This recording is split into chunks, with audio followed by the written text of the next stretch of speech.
venci o mundo. A Bíblia diz: muitas são as aflições do justo, mas o Senhor o livra de todos.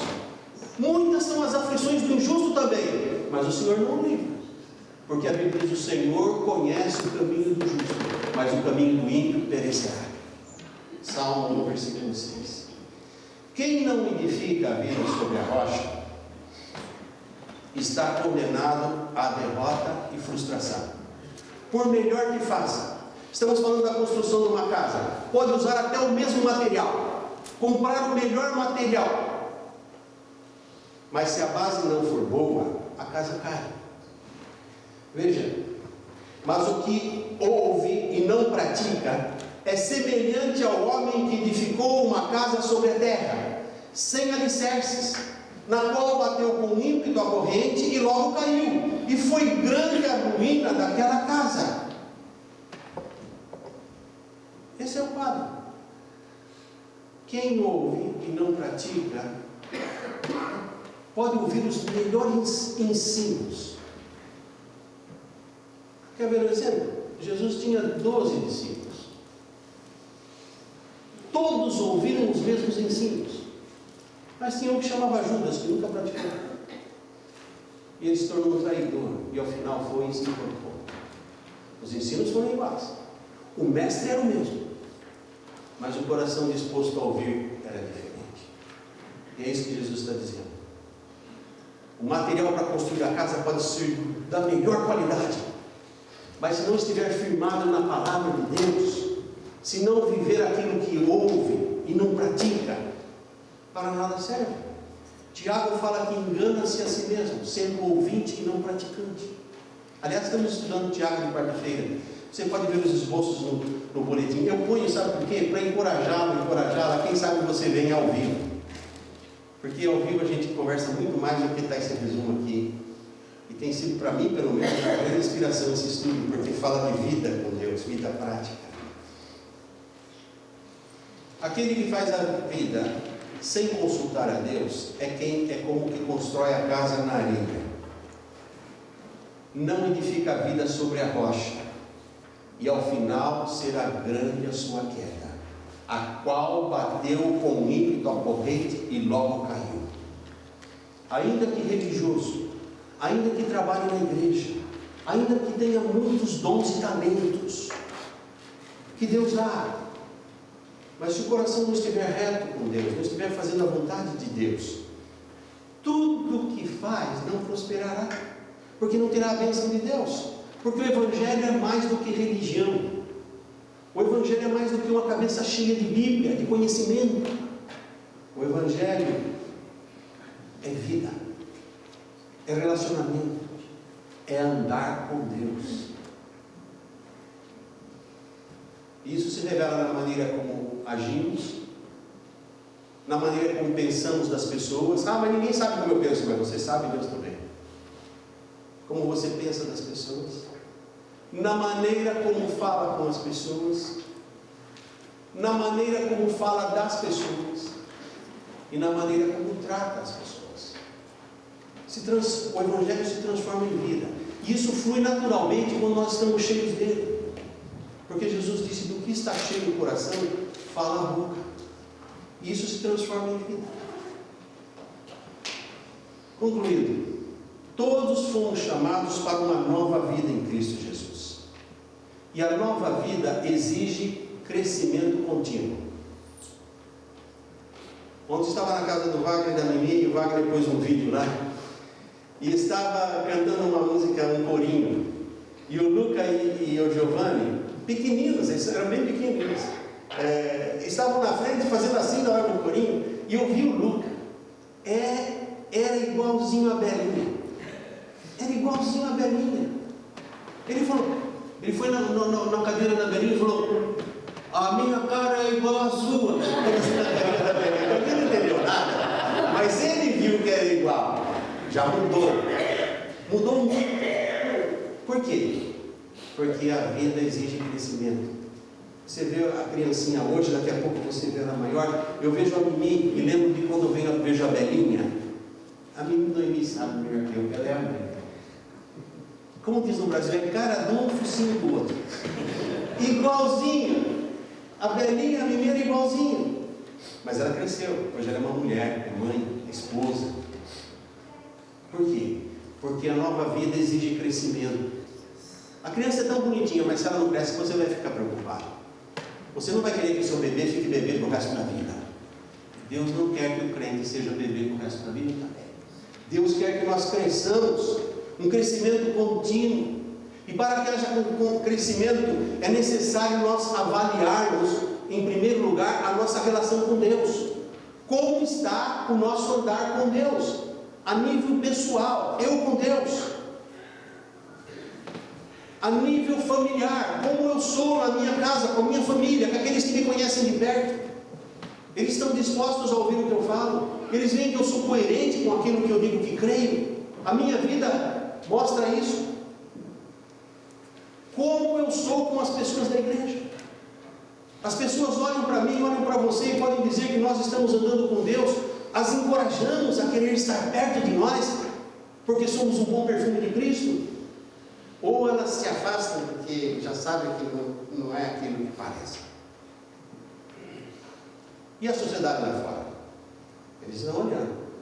O que eles veem em nós? Eles veem que nós temos andado com Jesus. Se você vai a Atos dos Apóstolos, capítulo 4, capítulo 5, você vai ficar impressionado, porque os sacerdotes, quando ordenaram a Pedro e João para parar de pregar o Evangelho, eles disseram: nós temos que obedecer a Deus ou aos homens? Mais importa obedecer a Deus do que a homens.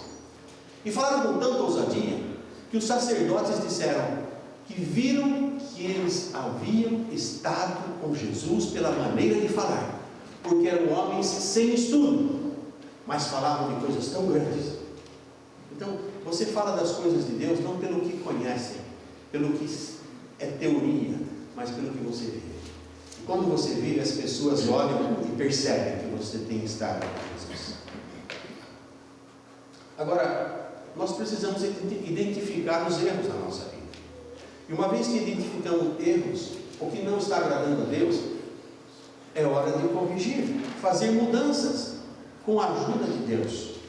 Esse processo de corrigir os erros, sujeitando-se a uma mudança, a uma transformação, deve ser permanente.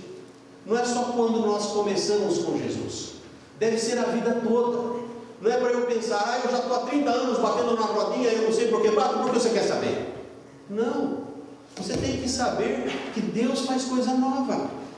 Eu já recebi Jesus, estou salvo. Mas você precisa crescer, porque a vida nova exige crescimento. Veja o que diz Colossenses capítulo 2, versículos 6 e 7. Como pois recebestes o Senhor Jesus Cristo, assim também andai nele. Como você recebeu, você aceitou Jesus com tudo, entregou a sua vida a Ele, disposto a segui-lo. É assim que você tem que continuar. E diz como? Arraigados e edificados nele. Arraigados quer dizer enraizados, com as raízes nele, e edificados nele, porque Ele é a rocha, não na areia. Os meus sentimentos, o que eu acho, o que eu sou, é areia, é terra. Mas a palavra de Deus não. E a Bíblia diz: como pois recebestes o Senhor Jesus Cristo, assim também andai nele, arraigados e edificados nele, e confirmados na fé, assim como fostes ensinados, crescendo em ação de graças, para que experimenteis qual é a boa, agradável e perfeita vontade de Deus. Romanos 12, 2. Então, é somente fazendo a vontade de Deus que estaremos edificando a nossa vida sobre a rocha. De outra forma, meu irmão, minha irmã, estaremos sendo duros como a rocha, mas não edificando sobre a rocha. Seremos cabeça dura, quando nós deveríamos ser como barro na mão do olheiro, mole, para que ele possa montar. E firmado na rocha, que é firme, é dura, porque não se pode abalar. Essa é uma escolha que cada um tem que fazer. Eu tenho que fazer por mim, você tem que fazer por você. Agora a pergunta é: o que faremos nós? Edificaremos nossa vida sobre a rocha, ou nos endureceremos como uma rocha, que consequentemente, edificaremos nossas famílias, nossa vida, nossa igreja sobre a areia. Essa é uma decisão que temos de tomar, como eu já disse. Mas as consequências do que escolhemos refletirá em tudo o que fazemos e naqueles com que convivemos. Porque a Bíblia diz que nós somos sal, somos luz e somos o bom perfume de Jesus. Isto é, nós estamos no mundo para influenciar pessoas. Influenciá-las para o bem. E não para ser influenciados pelo mundo, mas para influenciar o mundo. E é para isso que Jesus nos chamou. Que o Senhor abençoe a sua palavra. Que o Senhor abençoe a cada um de nós. Que o Senhor nos capacite e ponha em nosso coração o desejo de fazer mudanças. Mas não mudar só por mudar. Mudar quando a Bíblia nos revela que não está bom ainda. Ainda tem muito que melhorar. E isso, meu irmão e minha irmã, só é possível com muita mansidão e humildade. Com muita sujeição a Deus e a sua palavra. Isso só pode brotar no meu e no seu coração. Eu não posso impor aos irmãos. Os irmãos não podem impor a mim. Nem Deus impõe. Jesus é tão maravilhoso, que sabe o que ele disse? Ele vem com a sua palavra, ele vem com tudo de bom. Mas ele diz em Apocalipse 3:20: eis que eu estou à porta e bato. Se alguém ouvir a minha voz e abrir a porta, entrarei. Com ele cearei, ele comigo. Então ele está dizendo: eu não vou meter o pé na porta, eu não vou empurrar a porta, eu não vou entrar à força, eu estou à porta e bato. Se alguém ouvir, porque tem muita gente que faz de morro, faz de surdo, não ouve. Mas se alguém não ouvir e abre a porta, eu entro. Vê como é manso e doce o nosso Jesus. Ainda que todo poderoso e Rei do Universo, Ele nos trata assim. E cabe a nós sermos assim com Ele também. Pai querido, nós queremos pedir para o Senhor bondoso, o servo sofredor que veio ao mundo, e agora está no teu trono na glória, mas continua nos servindo, porque a Bíblia nos diz que temos diante de Deus um advogado que é Jesus Cristo o justo. E Ele faz expiação não só pelos nossos pecados, mas pelos de todo o mundo. Ele continua intercedendo por nós. E nós queremos pedir a Deus que a obra do Senhor que continua em nós por meio do Espírito Consolador que o Senhor enviou, nos capacite para receber este Evangelho com alegria, mesmo quando Ele mostra que nossa vida precisa mudar. Que não nos entristeçamos, mas nos alegremos, porque a Tua palavra nos diz que o Senhor repreende a todos quantos ama, assim como o Pai ao Filho que quer dele. Que nós possamos ver que é amor do Senhor, para nos ajudar a andar uma vida de vitória e santa na Tua presença. Ajuda-nos a examinar os nossos pensamentos, os nossos sentimentos, o nosso procedimento, o nosso falar, o nosso agir, para que em tudo possamos revelar Cristo em nós, a esperança da glória. É no nome dele, porque Ele vive, que nós glorificamos o Teu nome e desde já agradecemos, Senhor.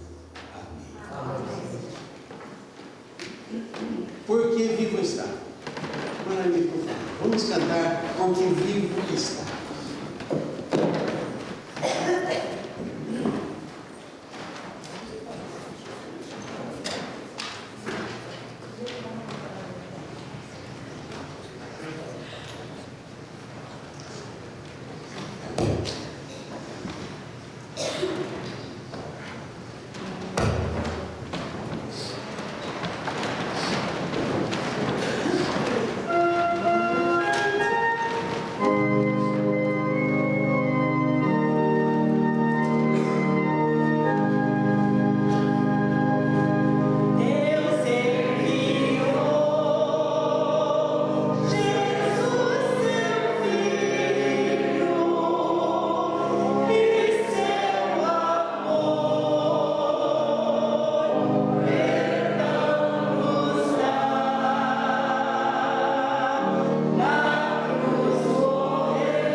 agradecer a Deus pela vida do irmão Victor Ataí.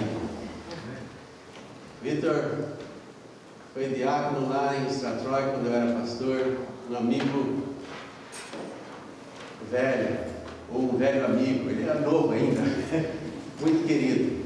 E eu sei que vir de Stratroy para cá hoje com a neve toda naquela estradinha não deve ser fácil. Mas é uma alegria para o meu coração vê-lo, querido irmão Victor.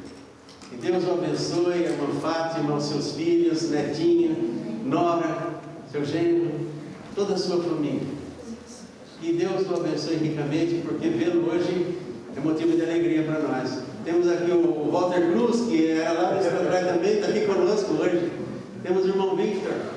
E minha oração é que Deus lhe dê uma semana abençoada e que sempre que puder volte, será uma alegria muito grande para nós. Deus o abençoe, irmão Victor. Vamos orar.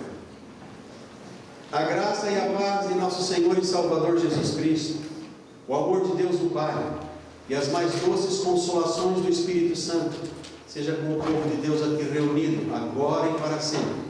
É nossa oração em nome de Jesus. Amém. Amém. Pode ser. Obrigado.